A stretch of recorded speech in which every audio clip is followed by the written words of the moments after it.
Welcome everyone. So this is Substack Live with Katja Grösser and myself, Gunnar Habitz, talking about habits. And the funny thing is, Yes. Katja and I can speak different type of languages together, at least German, because we both grew up over there and we both escaped and we're now living in another beautiful part of the world.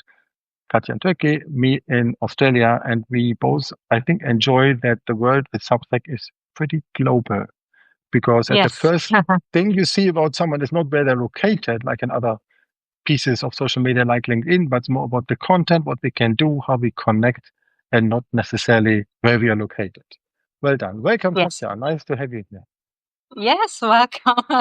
Thank you for inviting me to join your live and talking about habits and everything we like about habits. It's indeed Yes. a funny thing because I recognized one day that I have habits in my name. And when I grew up in Germany and moved to Switzerland, I never considered habits as that important word. I remember a song, Hard Habit to Break, from a group called Chicago. Oh, that must have been 40 years ago. I think I didn't even know about it when the song was new, but that is the tune for habits for me. And one day I recognized 9 years ago, walking through Wellington in New Zealand, and I found a big advertising for my book called The Power of Habit. And I Yes. realized, It's I thought, yes. hmm? It's really great book or your new book, Happy Habits. My And new book came because I've done research. But when I read this book, The Power of Habit, I think I can mm, simply stand next to the image where the word stops with habit without the Z at the end, as if I'm overlapping the Z, but of course that would be fake. mm, No, but I realized then there are so many habit books like Atomic Habits from James Clear, Tiny Habits, and The Power of Habits are maybe the most three known ones. And I started to write my own called Happy Habits. And it has a lovely endorsement from yourself. Thank you, Katja. Thank you too for letting me write something because I love habits too. But funnily, I've never read a book about habits, but I like habits, and I don't know why. Maybe it's because of my childhood. We grew up as four children, and my mother was alone with our children for a long time because my father stayed in abroad for work, and so she had to you can, she had to do all the stuff with us alone. So maybe from there we learned habits. So as something really powerful, and the small tiny actions you do daily on a daily basis, without deciding again and again and again. You just do them, and it's okay. It's fine. And of course, they should support you. Otherwise, it can lead to the other side. So But yes, that's why I love you, habits. thank you very much. And you mentioned also that there's a certain discipline to it. I think if you take the stereotype of people coming from Germany, they're often seen as the one which are on time and where this type of regularity of doing things with discipline is all over the place, which in reality is not. But it looks like we have at least two examples here, you and me, who remember that and put it into daily practice. There's one thing what I admire, Katja, and that when it comes to what you are doing. So I'm one of those who enjoy reading your content from your initial English subject, but also your German one called Clever Finance Girls. Funny enough, English title for German content. And I very much like how you put your notes into languages. And then I read in it and recognize you talk about habits as well, because from a finance point of view, this discipline that we need to have to put regular things like paying attention to what we pay for instead of just, oh, another 20 bucks, it's just 20 bucks, but it's summing up. There you put habits on your content. How did you come about that? It's simply because I think money or personal finances is not just about finances and the numbers. It's more a thing about the mindset and the thoughts behind. And if you align your lifestyle with what you really want to live, how you want to live, and how you want to show up, so it's much easier to put it into your financial life too. Because when a lot of things we or stuff we buy and a lot of spending is made just because of feelings, because we feel bad, we feel stressed, and we want to immediately to do something good for us. And a lot of things are done by these feelings. But if you have a life where you feel happy, and I don't mean happy all the time dancing like this, where you feel good, where you feel satisfied, and that you really love, and you don't have this this urgency to spend money just to feel good in a short moment.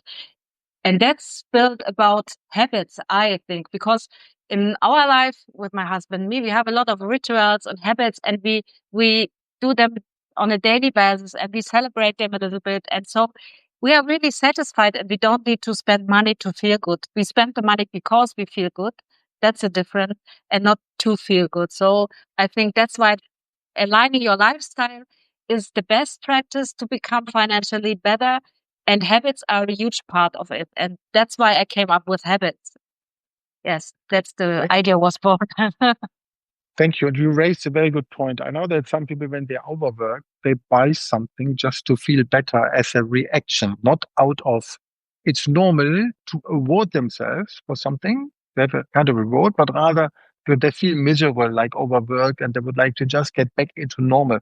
That, of course, is not necessarily a good thing. It's better than you say you are already happy. Therefore, then you do something that you can spend. I'm not a big fan of the word spending. Either it's always a question of how much can I think it more like an investment.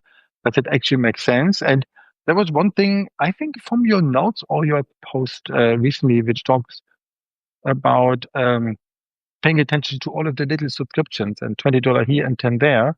And I know that I Yes. also follow a range of lovely writers on LinkedIn and Yes. Substack particular and Substack, it then adds up a little bit compared to the big annual Medium. It's nearly nothing against it, but here we can talk to an audience directly, and it's so great to have content. But then I recognize one thing today that when I have my regular IT type of expenses, Microsoft 10 here, Google 15 there, I should actually think about what I really need, because when you add them up, and we have tax time at the moment, Mm. because the financial year ends always in winter. So you have it maybe by end of December, we have by end of June. So now it goes through the whole tax stuff. And then I realize I can once in a year think about it, but much better is to have a habit like every month when all of the let's say credit card bills are there, that you have it in writing, that you really go through it, making yourself a habit to improve that, to find out what you really need. You usually can help a lot on that. Yes, I have the habit at the end of every month I close my budget. I like budgeting, but not in a way of feeling restricted or restrict myself, because I just like it because I know what I'm spending on, and I feel really relaxed about spending. So that's why I still budget. And my budget I close at the end of the month, and then I start my new budget. But it's yes, and I look at my expenses. What did we spend money on? And then I'm okay. That's all okay. And then I know what expenses will come again, and so I start reflecting my expenses. But now I have a new habit, and it's especially for my paying subscribers. It's called like a money reality check. And I do this once a month. And I was inspired by another finance writer here on Substack. She does it too. And I have 4 questions I answer myself, but not in the way of numbers. I do it more in a way of, oh, what did I like to spend on, and how did I feel about it, and what about the things I spent on. So it's more about in a more mindful way to reflect my expenses. It's fun. I never thought that it will be that powerful, because now I look at my budget. Okay, what did I spend money on? But I also just look at my expenses and think about them. What did I feel about it? What did I like about it? What did I didn't like about it? So just like these things, I reflect again, and that's funny to do. And I think that brings a good sense of what we like spending money about. So I don't feel bad about spending money for Google services or like this, because I know I can use their cloud and I get this. And for me, it's always what is behind this. So do I spend the money on, and what's behind this? Is it value for me? So if it is, okay, I'd like to spend it. And so it's like subscriptions here on Substack. I intentionally choose subscriptions like yours, maybe to read every month, to read every month, uh, because I like this. It gives me value, and I learn from it, and that's why I like spending money on. And I also made subscriptions, yearly subscriptions. I now regret a little bit because they didn't give me that value I thought it was in it, and so I started to subscribe more monthly because I can test the water and think, okay, is it okay? And will the value still go on, or is it just a one-time value? Sometimes you read a good post and then you think, yo, I subscribe, but then another next posts are bring you the value. So I started to do it monthly, and I have intentionally chosen yours and maybe from Sal I like to read. And then I said, yes, I sit down and I read them because I like to read them. And it's instead of buying books, I read their publications because it gives me a lot of value. And Thank you. this is more to think about. And thank you for everyone who joined in the meantime. Some names I know, like Andy, Mara, so that's nice. And some who I can say Moin or I also see some from my German. I also see some from my German community. That's great. Hallo Christiane. yeah. So there's one thing when it comes to the value to see. The first ever subscriber I had went on monthly, but then realized, she wanted to go in another direction. So it was actually like a test. Okay, fine. Unfortunately, she's not there anymore. But then I got out of the blue my first annual subscriber. I said, oh, that's nice. But you're right. After a year, it looks like it's maybe not fully aligning in both ways. So I don't feel that I could contribute to her writing a lot.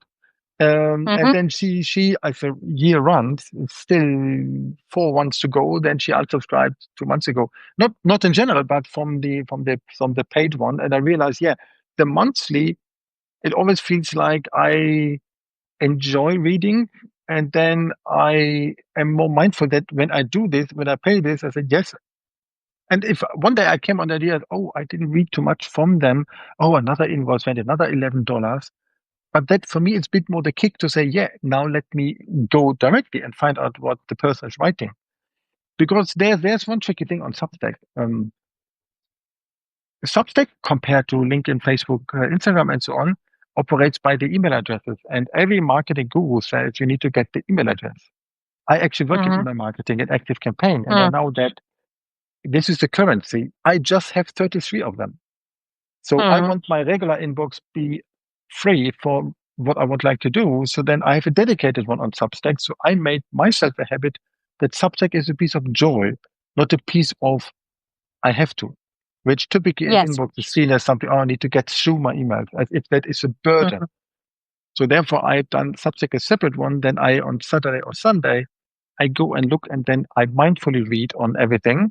Because what I did not want to do is to get into Substack notes like thousands of kilometers scrolling like in Instagram I would do. Yes. And Yes. actually, I thought also one thing that fits into the habit discussion to build a habit. I wanted to write my book Happy Habits. I started that Mm-hmm. on Easter Saturday, sitting on a bench at Coogee Beach in Sydney, and to realize while reading a book called Discipline from J.R. Heimbigner, who's on Substack, a mini book Mm-hmm. of maybe 80 pages, I realized, good point, discipline. It needs discipline to write a book. And while I wrote some beforehand, I thought, now I want to write my own mini book on one particular topic. And then within 1.5 hours, I had the whole concept there. Further 2 hours, and I had it nailed down into the pieces what the book will look like. But I thought, while working full time, how can I write it and make sure that it comes? Mm-hmm. So Mm-hmm. I wanted to build a habit on it. The bad thing is, I had another book that I wanted to write, but I didn't have the trigger to say it needs to be ready by then. So I looked further and realized it was about Easter, so 18th, 19th of April. I thought, good. The person who taught me about habits was actually my father. Passed away 4 years ago, but he taught me about manifestation, mindfulness, and planning from the back. See Yes. yourself somewhere, and then the rest is just steps towards an aligned goal. I said, good. Dad, your birthday would have been 28th of July. And it was my book number 28. So why not to plan a launch there? So then I counted back. When do I need to start writing? When do I need to be finished? The editor and all of this work and Yes, yes, contributors like yourself. So I wanted to make this a habit. The only thing on this habit, I'm working full time. So where do I find the 30 minutes per day? And I found it. I just yes, moved the Facebook and Instagram app away from the main home screen of my iPhone, very far away. I do not even know exactly where, so that I yes, don't scroll kilometers on it. And instead of scrolling kilometers on Substack, I took the 30 minutes with discipline to write. So finally, yes. the habit of writing a book. Yeah. Yeah, that's a really good point. And it's funny because now it's something we also often have in personal finance. A lot of people say, "Oh, I don't have the time to do this, to do this," and it's a big excuse to say it, we have no time, but it's really just an excuse. And now at the moment, I run a challenge, a 30-day challenge for my community. It's a 30-day money reset challenge. We started 2 weeks ago, and they get an email every day with one work or with one task for about 10 they should do for 10-15 minutes. And then we also have a Facebook group, a closed private Facebook group. And what I see is that these 10 or 15 minutes one task work is really doable, and all the women in there and they're posting on Facebook their success and how they did the homework, and they said, yes, I've done the homework. And it's so great to see how easy you can put 10-15 minutes into your daily habit, into your daily plan, and do something and really go forward. Often people think I need a 1 hour, 2 hour session, marathon session to really get a result, but it isn't like this. If you have a big chunk of things to do, you don't want to do them. Your brain is freaking out. But 10 minutes is so doable. Really, it's like, I don't know, cooking a Brush your teeth. coffee or brushing. Yes.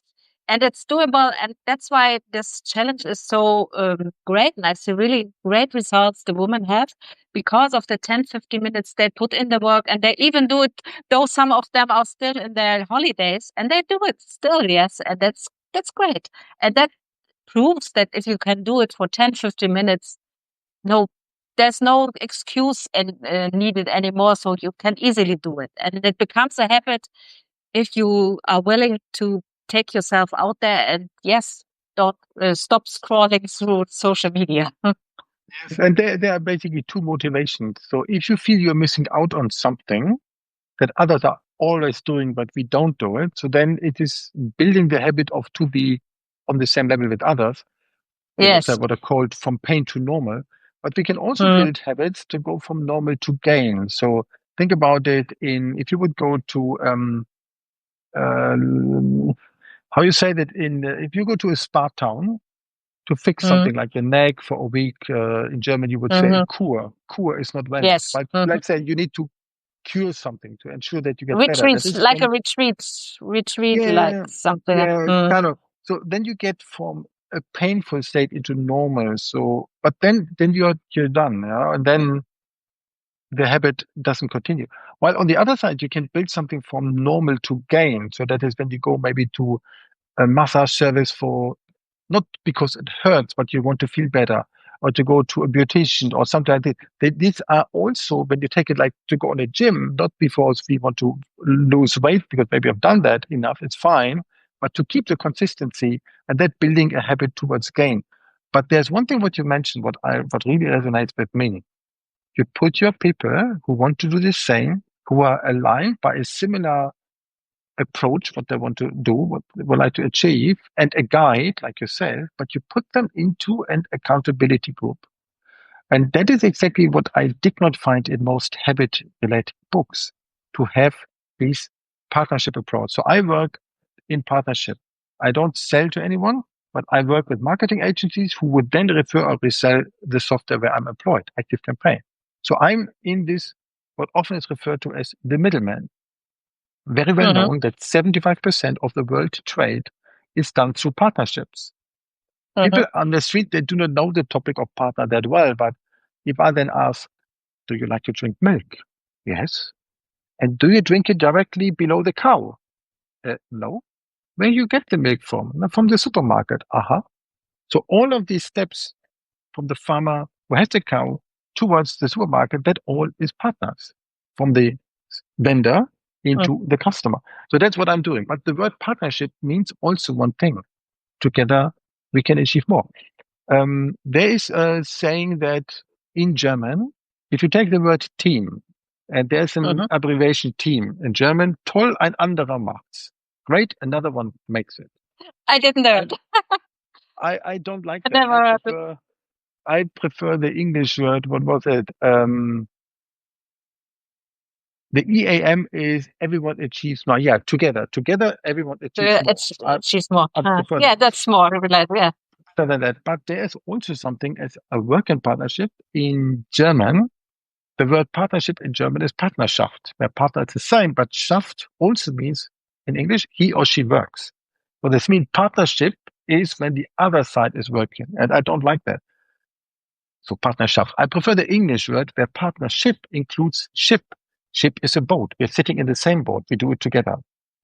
When I introduce myself in a partnership related event, I tell this story because that's the way how I see partner. And you put people together in a group of an accountability partner where you surely know that everyone sharing that success motivates those which are a little bit behind and also helps those who otherwise would believe they are behind and recognize they're actually ahead of the game to feel them better towards a collective outcome. Well done.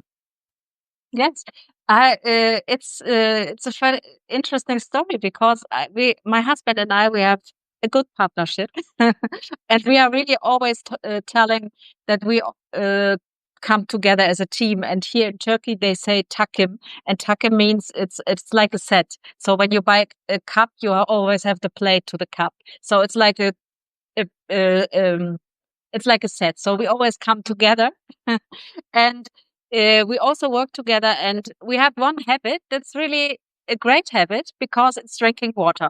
So a lot of people, they drink too less water a day. And so we have a habit. We have a small, I don't know how it's the English word, Kreidetafel.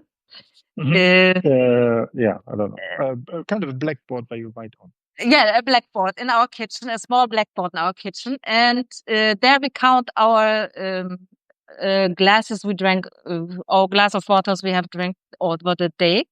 And so when I take a glass of water, I do prepare a glass of water for my husband and give it to him, and the other way around. So all the time when I drink, I give him to drink, and on the other way, when he is drinking a glass of water, I drink a glass of water. So we both push us to drink the water, and then we make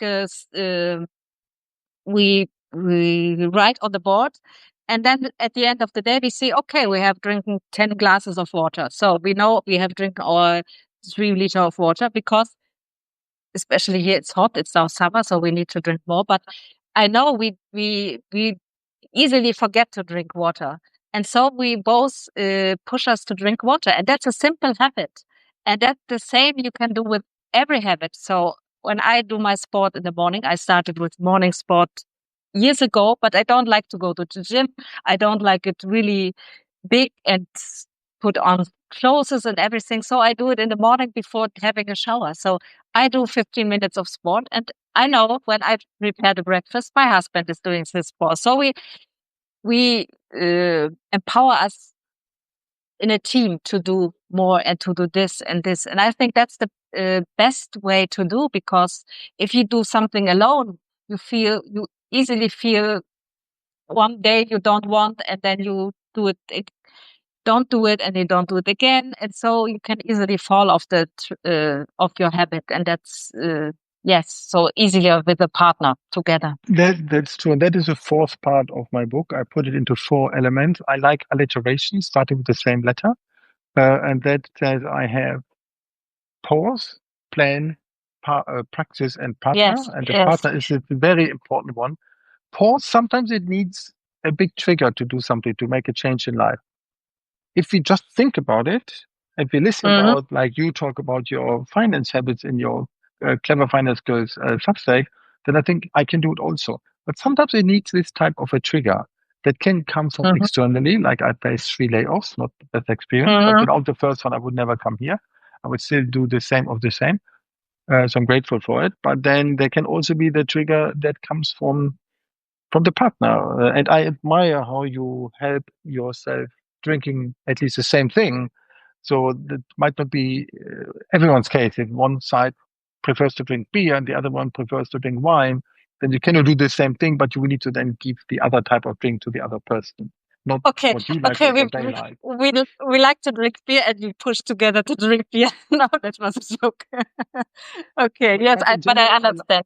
Yeah. yeah, I like that because in a certain way, there's one element which I like a lot about habits, and that is habit stacking. When you think, oh, I cannot do this, but there are ways how you can connect it. So I gave in my book launch the example of my dad who liked, so we used to go to Vienna once a year as a father-son type of longer weekend. Mhm. I was living in Zurich. He was living in Bremen in northern Germany, and Austria is a good middle country in that sense. We both had a way to get there.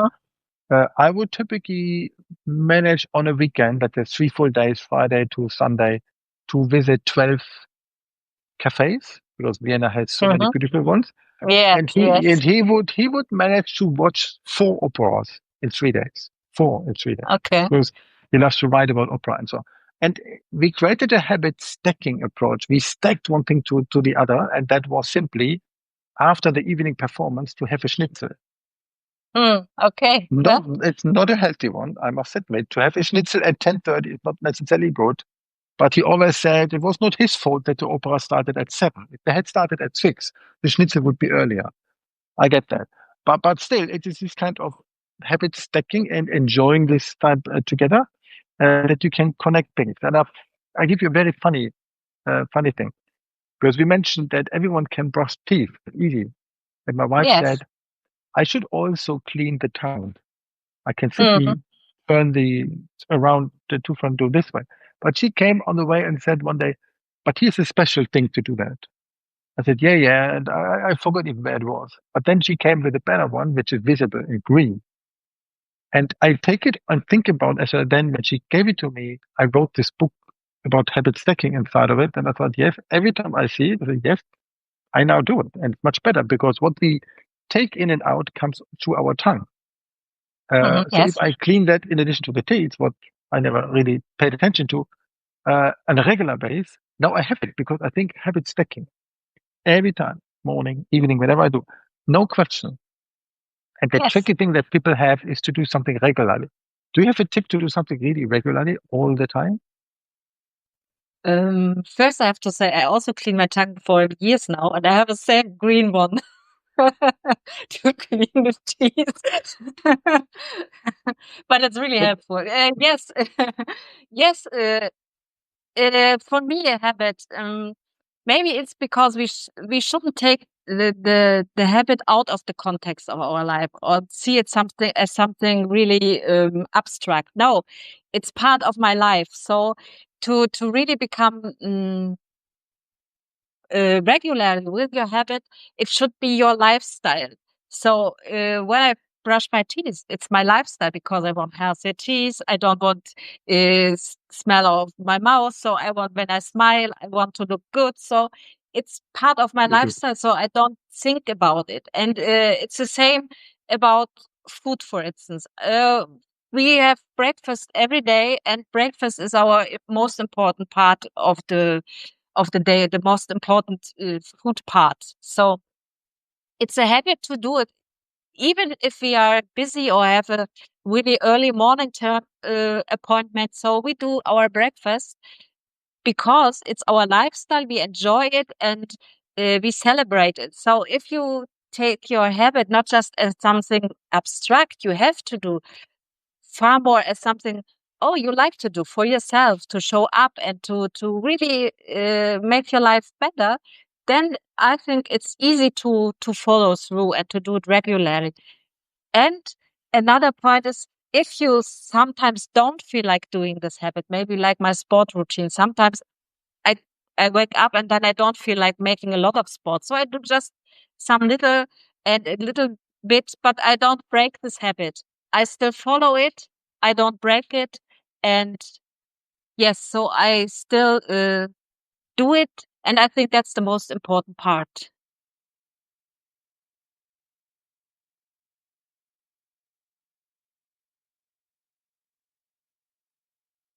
Wo ist Gunnar?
Hello, I'm not sure if Katja is still there. I dropped off because of my iPhone didn't have the habit of telling me that it should be charged and not me to do it well. So I hope that anyone is still there.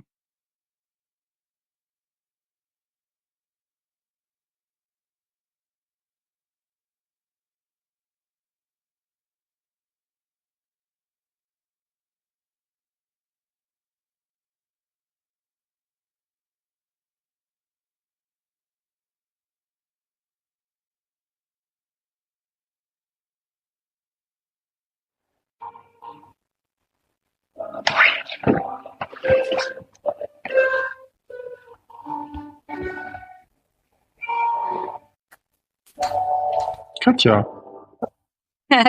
Hi, hi, there, Gunnar. there was a funny one. In the moment as we talked about habits, and I thought I need to make a habit and I haven't Mm, to charge the phone during the day. And I never thought right. that Substack Live is consuming so much. So maybe 2 minutes before my iPhone dropped off, Mm, um, I saw 1%, and you've been still talking, and that iPhone was dead. So I'm now mm. holding it in my That's hand. gonna As happen. you see, it's It's gonna shaking, happen. but I'm charging. Very, very That's funny. life. There's a question. There's a question from George, George Silvers, and thank you for being here, George. I know that you are pretty around the corner, but not exactly here from Sydney. So thank you for that one. Appreciate that. Asking about the book promo. So there's a funny thing. I put on Happy Habit for the book launch on 28th of July, my late dad's birthday. And then I wanted to have only for the first, let's say, week or so to have it on $1 in Kindle. But then I thought, okay, I need to also update, read it again, figure out if there are some typos, and then I will raise the price and upload a new version. But there was not an urgency to change something, so therefore I haven't done it. So it's still for 99 cents on Kindle. 99 euro cent, 99 Australian cent, 99 Canadian cent, 99 US cent, and 99 pence in the UK. Far too cheap. So I need to raise the price. I thought in September I need to do it. So that at least will happen. So that's for sure. But it was a big pleasure to write this book, being completely different than my LinkedIn related book. Or for everyone on the call who has a German background or German speaking background, um, in most of bookstores in German speaking countries, you would find at least 4 to 5 of my books normally, and these are travel books, where international publisher would be like Lonely Planet, but I never published there, but with the German counterparts like Polyglot, Vista Point, Bruckmann. I work with Marco Polo and some others. So if you are traveling around, then these are the books that I wrote, but people buy them for the series, not for the author. Yes. And book writing there, it's a piece of labor. And the publisher said, oh, we would like to have a book about Switzerland. I said, cool, happy to do it. And that is typically maybe up to a year of a whole timeline, where the last 5 months is purely production between submitting the manuscript until I hold it in my hand. That's completely Mhm. different. And now with self-publishing, um, it's freedom. But on the other side, it's me. So if something is wrong, then I'm accountable. If there's a typo happened, it's me. It's mine. So these are the things which I think I like. I've created my first business book 2 years ago, called Connect and Act. It's a book about LinkedIn for particular for small business entrepreneurs. And the beauty of it was I connected it with an event, with a trigger, and that was my birthday. Therefore, I had to really rush to make it happen. Mhm. On that birthday, May the 4th, Star Wars Day, as I learned here, May the 4th be with you. I had 54 people coming into for that to have some drink. Awesome. And everyone got the book, nearly, because I only ordered 50. How would I know that so many people turn up? And that was a nice thing. So for everyone who is writing books, consider a launch, because that gets the reward for the hard work during the journey. And that's very much important. And I thought I could make it a habit of writing book. I published my first in 99, then in 2001, and then in 2003, and then 2013 even too.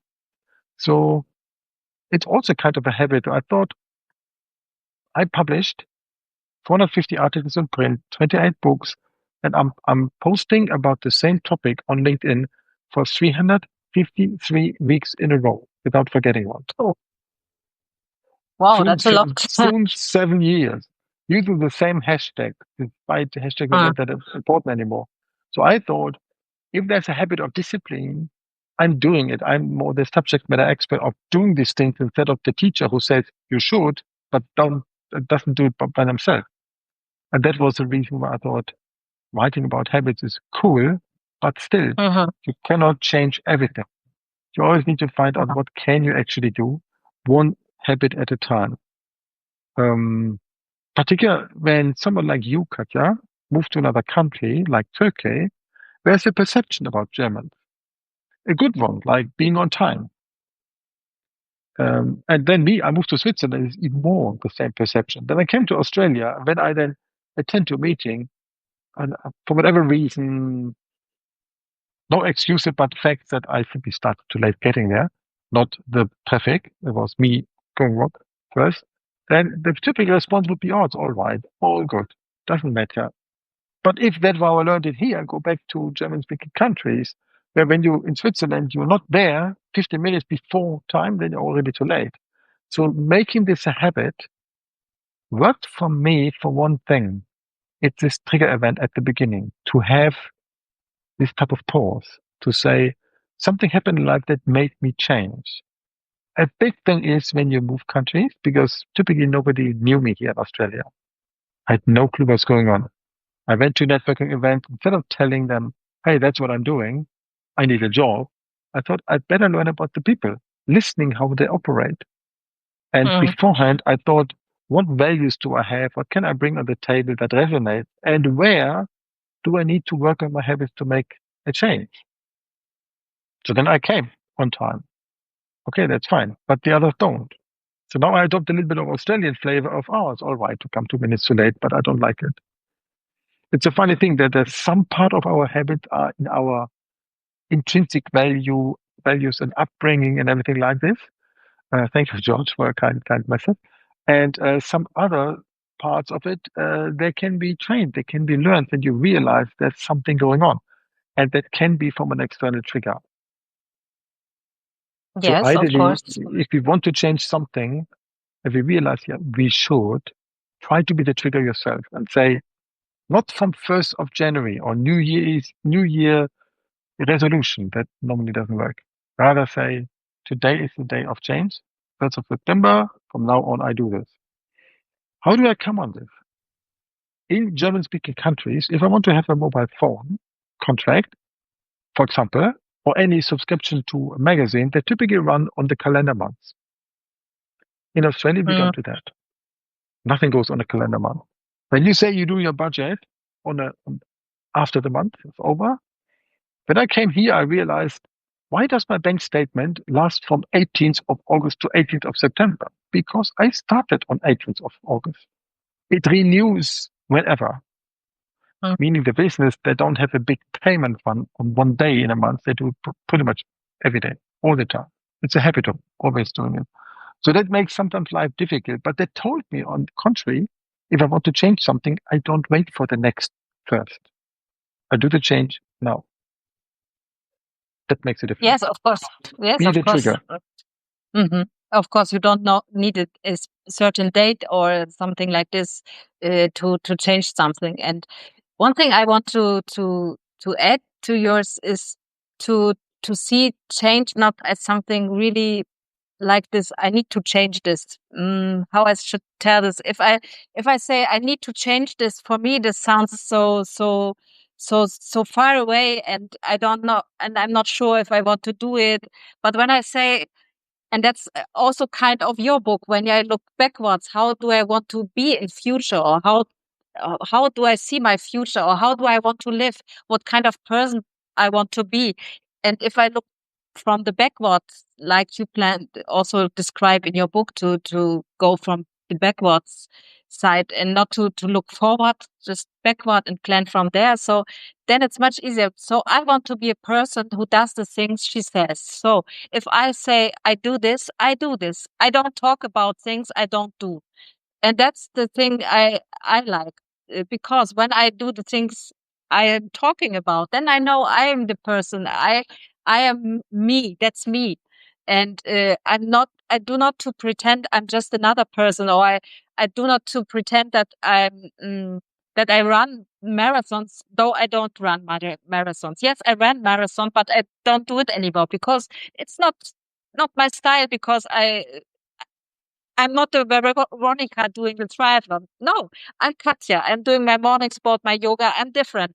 But when I say I do my morning sport, I do it. And that's what I do for me. It's not because I want to change or want to better as other. It's just for me to feel good because I know when I do the sport, I feel good. I'm more relaxed because I sit a lot on the computer, on the laptop, and I know I need some movement, and my muscles and everything needs this. So it's for me. And I think if we see these habits and everything we want to bring into our life as something we do for us, as something valuable for us, and not because we need to change it, then it's much easier to start, to follow through, because it's just for us to feel good, to live good, to live the life we really like to live and what we like, not because others show up like this, not because we need to do. Or for me, that's the simplest rule to follow through, to make it Good one. as your life. A funny story. My name, Habits, actually 600 years ago came from Morocco. Maybe it's spelled a little bit different, but Habits with a Z. Okay. That's the last name, which reminds me of that English word why I wrote the book, why I got into the research about habits. But the first name, Gunnar, which is Swedish, that in northern Germany you find some who are called like this. Okay, Mhm. it's okay. I even have 9% of Scandinavian blood in my DNA, I figured out. In Switzerland, nobody knows that Gunnar is the first name. And in Switzerland, many people would introduce themselves with, du C, ich bin der Huber-Peter. So I'm the last name, first name, instead of first name, last name. So therefore, Okay. it's weird. And even if, then they write it without a comma, which in High German would be clear. The comma indicates if last comes first. But therefore, people do not necessarily know that Gunnar is the first name. And on what of those two is the first name? And in Australia, there is a term for that. A gunner is someone who says, I gonna do, but never does. So I had to pay attention when I say, hey, I will do this, that I can also follow through. Otherwise, I can develop hundreds of ideas and say, I will write a book, but then I need to do it. So we can create habit. And as you mentioned, you tell it for yourself because you want the results for you. You want to not please others, but rather it's for you. You have the intrinsic motivation to do a change for you step by step. But for me, when I wrote the book, I said, okay, I want this book to happen.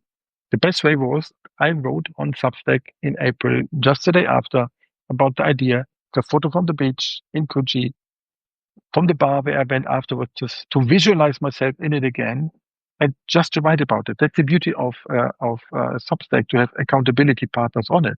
And then every 10 days or so, I shared the progress. But I ran into troubles. And that is that one day I thought, do I really need to write the book today?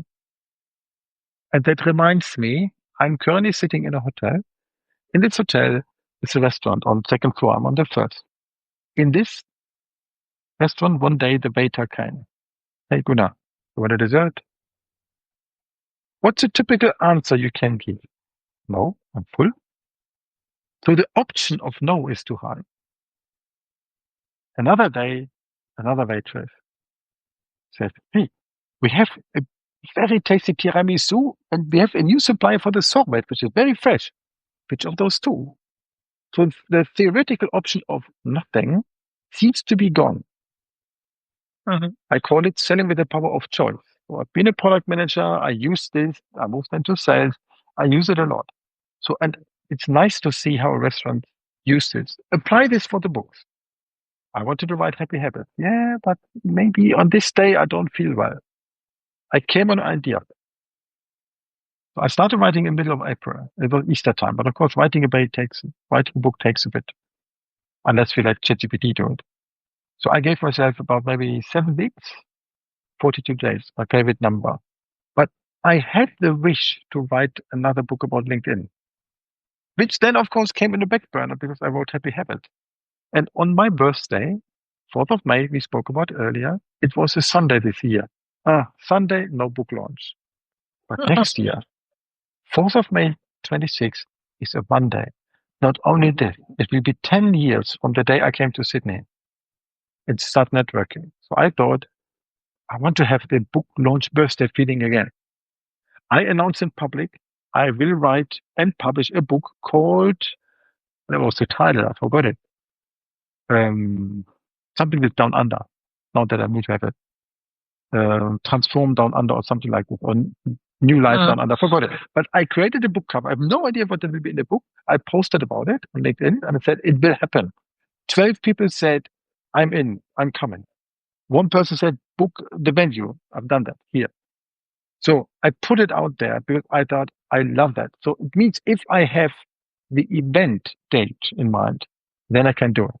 So I booked then also 28th of July for Happy Habits that I know working towards this. But remember the dessert. I cannot write the book for May next year. It's too early. But I had LinkedIn for Startups I wanted to write. So I made the decision on my birthday, 4th of May, that for the following 4 weeks until 1st of June, I will write every day, at least 30 minutes. Either this or that. And when I didn't feel for Happy Habits, I wrote LinkedIn for Startups.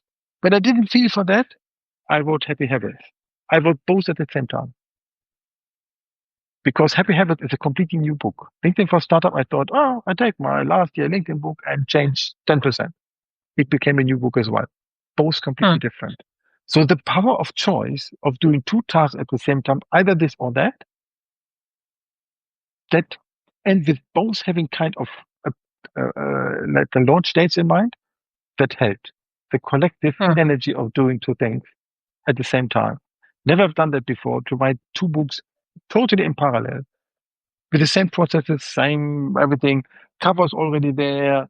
I knew where I'm heading to. And that was a nice way to get to be in the trenches of doing that and making writing a habit. And you guess what I Hmm. wrote in the 2 weeks after when I finished? Nothing. Hmm. Really nothing. I think Happy Habits finished 31st of May and LinkedIn for Startup 3rd of June. Of course, that's raw. Then had to give it to editors and collaborators Hmm. like yourself, um, Hmm. and figure out if that actually made sense, what I wrote. And by surprise, Happy Habits is not too bad. I read it over last weekend. Kind of, I like it. Hmm. Yeah, thank you for all of your contribution to this and what you said just about habits and particularly on the heavy topics like finance. It's refreshing to read what you do, Katja. Well done. Thank you. Thank you. Yes, I'm glad because just a short note because you talk about doing two things at the same time, like writing two books at the same time. You know, I had this English publication. I now stopped because I felt I I can't separate myself into both parts. So I really felt that I can't do both things at one time. So I said, okay, what's my most or my biggest passion? My biggest passion is finance and all the habits and creating a lifestyle around your finance to become better. That's my most biggest passion. And so I decided I can't do both, but I really admire that you did both to write two books at the same time. So it's a huge thing. And yes, but I feel now for me, I feel that if I'm just focusing on my finance, I have much more to give, and I've my value and everything I can do is much more my energy. And yes, I can say I can do this, but I can't do this both. So yes, it's a choice we have, and we should really consider it with purpose what we can do. It's not because we have to do. Yes, someday can do it, but we don't. We are not the same all. So some people can do it, some people can't. So we should really consider what we want to do for us with purpose and really mindful so that we can create the best. If it's just one, it's fine. If it's two, it's also fine. But if it's for us, okay, then it's, I think, the best to live and to go with it. And that's also with habits. So habits are for us, not for anybody else. They are for us to have a good life, to have fun in life. So to make life easier. And that's it, I think. Wonderful. I think that's wonderful closing words. So thank you. Yes. Also, was also added Thank you nice too. comment. I really appreciate it. Yes. Yes. Thank you for all who joined. That's Great life, and pick up. that's life. That's a life. So it can happen. We are not All perfect. good. No, no, Thank and you, will never Gunnar, be. for having me here. It was fun to have a live with you, and again, maybe in German again, another one. Most happy to do. Danke, One day. Katja. Ja, And bitte. teşekkür ederim. Rica ederim. Mach's See ya. gut. Tschüss. Du auch. Tschüss.